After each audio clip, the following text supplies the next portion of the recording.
acoustically, when you were aiming, you know, to get the aesthetic of this album going, you know, talk about the arrangements, like, you know, going through that process and trying to find the right sound for each song and to bring that happy medium. Yeah, it was hard. Was it tough? It was hard because you know, I chose to, you know, co-produce this album, and the guy Ryan Atkins, who was my co-producer, just really wanted to support whatever I wanted to do. Like, he wasn't gonna give me, you know, a bunch of ideas or try and push me in a certain direction. He was just like, what do you want to do? And then, like, I'll help you do that, you know?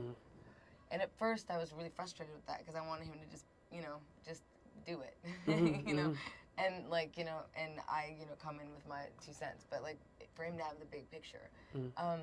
And he was just like, no, I'm not gonna do that. Like, you're gonna, so it was like a lot of tough love in the very beginning, and it was painful, but you know what? I was like, all right, I just have to trust myself, you know? Like, that I know, you know, something of what I'm doing. It's my first time, but I'll figure it out. So he was instrumental in just forcing me to trust myself and work with me and get it done. But basically, there was a lot of trial and error in the beginning. Like, I would put, I tried acoustic bass on, like, a lot of the record, and then that wasn't really sounding right. And then I tried to do ukulele on songs that ukulele didn't sound good on, you know? Like, I tried ukulele on Vacation, just ukulele, and like, no, I had to redo that with the guitar.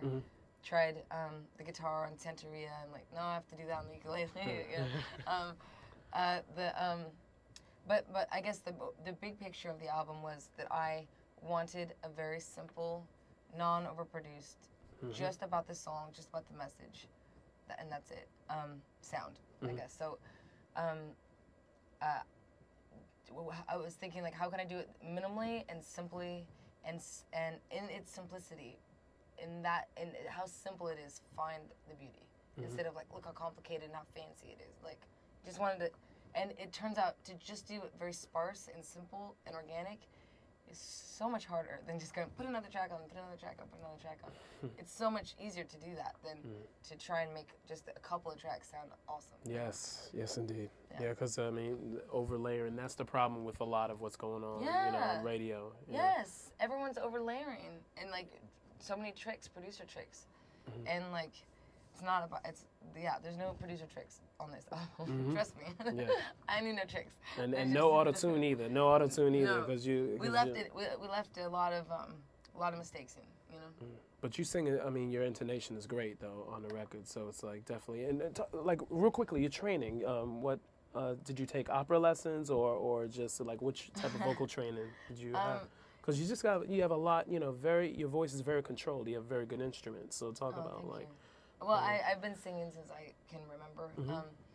Been, you know, like in every choir and every, you know, in my schools, and I've done every, you know, extracurricular, like, singing contest, and I've done, you know, as a kid, I would listen to, like, the Footloose soundtrack, and, like, sing along, and Joan Jett, I would sing along to her.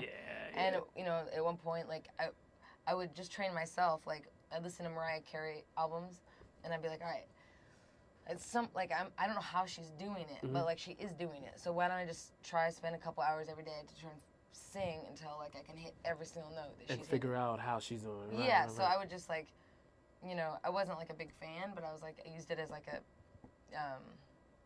what is it, like a training tool. Yeah, training tool, yeah. So I would just, you know, Mariah Carey, Whitney Houston, I'd sing Whitney Houston, like, these are, like, the best singers of, like, our generation, so, like, how can I just force myself to do that? So that's what I did, and at one point, not now, but at one point I could hit all of those notes. Oh, wow, those Mariah notes? Oh, all right.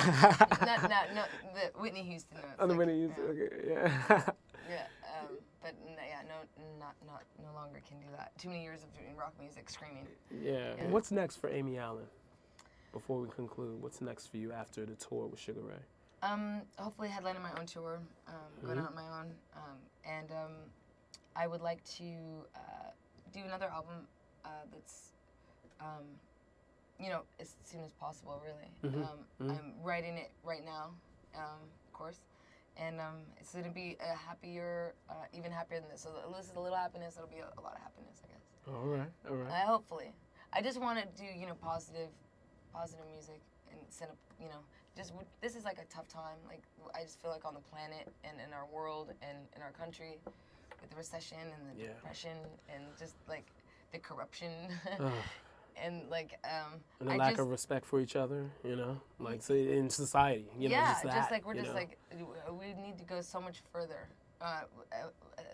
We just need to evolve spiritually so much more, and I just feel like, all right, what can I do with my music to like help that out? So and I have to evolve too, but I'm just saying like I'm not gonna be angry anymore. There's just like enough anger and hatred, like seriously, on the planet. Like I'm done doing that with my music. So that's what's next for me. Just like music that people can like smile to. That's right. That's right. That's what Give them a it's all reason about. to smile, right? Yeah, it's inspirational. At the end of the day, it's all about inspiration. So.